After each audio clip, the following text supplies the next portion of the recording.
Bonjour. Samedi 4 janvier, le Soleil en Capricorne, sextile à Saturne en Poisson, nous offre une puissante opportunité. C'est le moment de poser des intentions solides et réalistes pour l'année 2025. Vous voulez avancer avec clarté? Faites une pause et réfléchissez aux petits pas qui vous rapprochent de vos grandes ambitions.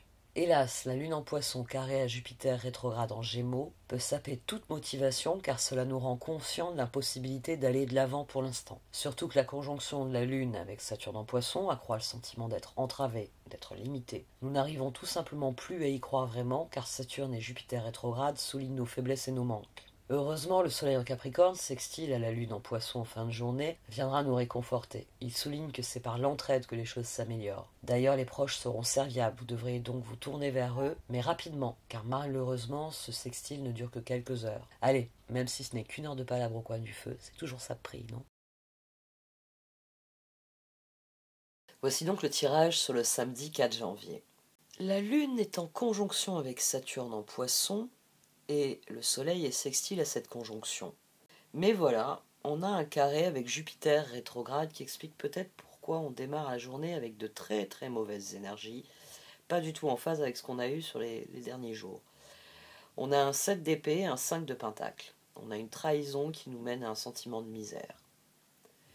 Donc on va se lever avec le sentiment qu'on est misérable, qu'on est abandonné, que... Là c'est Calimero. Voilà, c'est Calimero et rien ne va plus. Pourtant, les cartes nous parlent de progrès constant. Elles nous disent de remarquer les signes. Elles nous disent qu'il faut être dans l'acceptation des choses. Le miroir a toujours plusieurs sens quand il intervient dans ce type de tirage. D'abord parce que le miroir vous renvoie à vous-même. C'est regardez-vous dans un miroir et faites un bilan honnête. Il y a aussi le miroir, il vous renvoie aux autres. C'est-à-dire que quand les autres s'adressent à vous, vous n'entendez que ce que vous êtes capable d'accepter, de comprendre. Le miroir, c'est vraiment pour vous faire comprendre le décalage entre ce que sont les choses et ce que l'on pense qu'elles sont. Et c'est là qu'intervient le processus d'acceptation. C'est voir les choses tel un miroir, pour ce qu'elles sont, pas ce qu'on en fait. Je peux vous décrire n'importe quelle scène de manière objective. C'est une place de village avec un vieux monsieur assis sur un banc, 3 enfants qui jouent pas loin au ballon. On a tous une image très différente de ce que je viens de décrire. Si en plus je fais faire de l'action aux 3 enfants et au vieil homme, on va tous avoir notre imagination qui va enchaîner, qui va animer ces personnages. Et ce sera en fonction de notre propre histoire. Peut-être qu'un jour, je sais pas moi, vous avez jeté un ballon et manque de peau, ça a blessé le vieil homme sur le banc. Vous étiez dans un square en train de jouer. Vous n'allez pas du tout avoir la même image mentale que des enfants, que quelqu'un qui allait souvent au square, accompagné par son grand-père, qui le regardait jouer au foot avec ses copains. Parce que le grand-père, il acceptait de faire la tournée et de dire aux mamans, oui, oui, je vous le ramène avant 6 heures. Vous n'aurez pas la même image mentale. Donc le miroir, c'est pour bien vous faire comprendre qu'il y a les faits et il y a ce que vous en faites. Et c'est pour ça que le processus d'acceptation est important. C'est comprendre que cette image, oui, ça peut être tout simplement un grand-père qui a emmené ses petits-fils faire du foot. C'est pas la fois où vous avez balancé un ballon et ça lui a tapé dans la tête, et puis il a fallu l'emmener à l'hôpital, et puis c'était grave. Non. C'est accepter les choses pour ce qu'elles sont, pas pour ce que votre mental va créer sur les choses. C'est important parce qu'on a 7 d'épée, 5 de pentacle. 7 d'épée, c'est une trahison. Mais ici, j'ai le 7 de pentacle. C'est-à-dire qu'il y a des choses qui nous manquent, qu'on n'aura pas, mais il y a des choses que nous avons et que nous pouvons faire. Donc il ne faut pas rester dans ce sentiment de « je n'y arriverai jamais » de Calimero. Voilà. c'est bien. C'est tout à fait ça.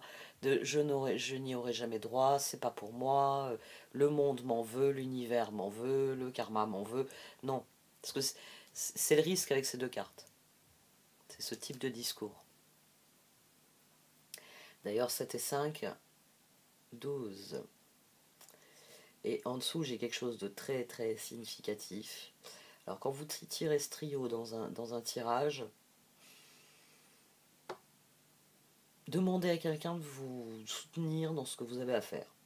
Parce qu'on a la papesse, la justice et le pendu. On a une intuition qui est en attente, on a une intuition qui n'est pas claire, qui n'est pas écoutée. Ça peut être aussi, la justice peut représenter la décision de ne pas écouter, d'attendre. J'ai l'intuition que ça va se passer comme ça, hein, mon image là, mais je vais attendre. Parce que tout le monde n'a pas forcément un mauvais souvenir sur ce genre de choses. Ici, on peut avoir une attente qui se justifie dans le sens que quand vous estimerez qu'il faut écouter votre intuition et y aller, vous irez. Mais bon, vu que c'est la mauvaise position, on a quelqu'un qui attend. Qui attend et qui ne veut pas écouter la petite voix qui lui dit mais vas-y maintenant, il y a plus de risque. Ou, non, mais t'inquiète pas, ça va bien se passer. J'insiste là-dessus parce que là, on a une autre paire assez significative. Là, dans un tirage, c'est toujours assez frappant d'avoir le fou, puis le magicien. C'est non seulement les cartes, elles vous disent vas-y, mais vas-y maintenant, elles surenchérissent. Fou, magicien. C'est pas seulement prenez un nouveau départ, c'est faites-le. Passez à l'action. C'est poser les premières pierres de la maison parce que là, la dalle elle est coulée, elle est sèche, vous pouvez y aller. Qu'est-ce que vous attendez? Attrapez-moi ces parpaings et commencez à les placer. Fou, magicien. Et c'est donc une énergie extrêmement résiliente, extrêmement forte, qui fait qu'on se dit, ça n'a pas marché, ça n'a pas fonctionné, j'ai été trahi, je me sens trahi. Et oui, c'est dur de se sentir trahi, mais je ne vais pas attendre, mon intuition, elle me dit qu'il faut que je passe à l'action. Il faut passer à l'action. Parce qu'en fin de journée, les cartes nous voient comme As de coupe, Reine de bâton. Donc là, il y a un nouveau départ, et on a le 6 de pentacle. Si vous avez le sentiment que quelqu'un vous a trahi, clarifiez les choses. Allez-y. Ou dénoncez. Dénoncez le contrat qui vous lie. Enfin, ici, il faut passer à l'action pour pouvoir le soir renouer avec le sentiment que tout va bien. Le 6 de pentacle, c'est l'opposé du 7 d'épée, dans le sens que dans le 7 d'épée, la confiance est rompue. On n'a plus envie, on ne peut plus. Dans un 6 de pentacle, on sait que ce que l'on donne nous reviendra un jour ou l'autre. C'est complètement différent. Donc demain, ne restez pas assis à vous dire trahi ou pas trahi, oui. Prenez acte de la trahison et passez à l'action pour que cette trahison, c'est pas tellement qu'elle ne puisse plus se reproduire, mais ici, c'est cette position qui le dit le mieux. On a la reine de coupe qui avait d'ailleurs bondi hors du paquet, reine de coupe, 6 de coupe, 7 de pentacle. Il y a d'autres personnes sur lesquelles vous reposez. Là, la reine de coupe a la conscience qu'elle a 6 de coupe, je vous le dis à chaque fois, hein, toutes les âmes sœurs qui sont à portée de main. 7 de pentacle, on sème des graines. Comme je l'ai toujours dit, on ne rencontre jamais personne par hasard. Quand vous êtes face à face avec une personne, c'est qu'il y a une raison. Alors la raison, c'est peut-être que cette personne est là pour vous mettre des baffes. Parfois, elle est là pour vous faire des câlins. Parfois, c'est l'inverse. Elle est là pour vous faire des câlins, c'est vous qui êtes là pour lui faire des baffes. Mais il y a quelque chose à vivre avec cette personne.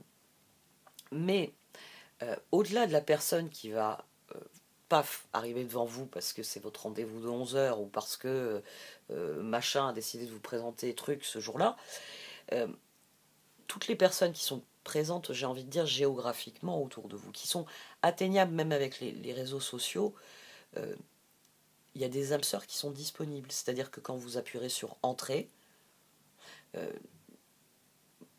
l'Internet vous reliera avec la personne avec laquelle il faut que vous parliez.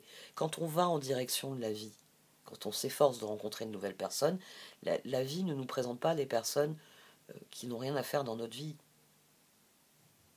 Elle va faire en sorte que vous vous connectiez à des âmes qui sont disponibles et avec lesquelles, justement, il faut vivre soit un cycle de câlin, soit un cycle de baffe, soit un cycle plus calme, d'apprentissage aussi. On peut parfois se faire connaissance sans forcément se faire des câlins ou forcément se mettre des baffes. Mais ici, la reine de coupe 6, de coupe 7 de pentacle, c'est quelqu'un qui se dit telle et telle personne m'ont trahi, mais ça ne veut pas dire que tout le monde va me trahir. C'est pas parce que j'ai eu un mauvais voisin un jour qu'il faut que je fasse la gueule à tous mes voisins et que j'organise ma maison comme un corps retranché. Non, au contraire, peut-être que justement, là dans les voisins, il y en a qui sont super sympas et qui peut-être auraient pu vous aider à arranger les choses avec le mauvais voisin là, à l'époque. Donc ne restez pas figé dans quelque chose qui ne fonctionne pas demain. Au contraire, semez les graines pour quelque chose qui fonctionne. Pour vous dire le soir même, c'est vrai que je ne pouvais pas compter sur machin et truc, mais il y a d'autres personnes sur lesquelles je peux compter, et d'ailleurs, elles ont... Enfin, j'ai presque envie de dire que le 6 de Pentacle, il vous promet que cette reine de bâton, elle fera un bilan positif en se disant « Ouais, mais il y a telle et telle personne sur lesquelles je peux compter. » Parce que justement, en semant des graines autour de soi, on a parfois des personnes qui vous voient en train de galérer sur un truc, qui vous tapent sur l'épaule et qui vous disent « Mais tu voudrais bien que je te donne un coup de main parce que ça, c'est mon métier. Je peux te montrer comment on fait. » Moi, ça m'est arrivé, il y a des personnes, des fois, qui m'ont dit que c'est mon hobby, c'est mon métier. On a le 2 d'épée en dessous. 6 de pentacle, 2 d'épée. Il y a eu un tirage que j'ai appelé « Choisir ses alliés ». Ici, j'ai envie de dire, il faut affiner ce genre de choses. Si vous avez le sentiment d'être trahi à un certain endroit, soyez le miroir. Voyez les faits, soyez objectif. Ne laissez pas votre esprit s'emballer. Progrès constant, acceptation. C'est en passant à l'action, de toute façon, que vous obtiendrez cette espèce de conscience que les choses vont dans la bonne direction.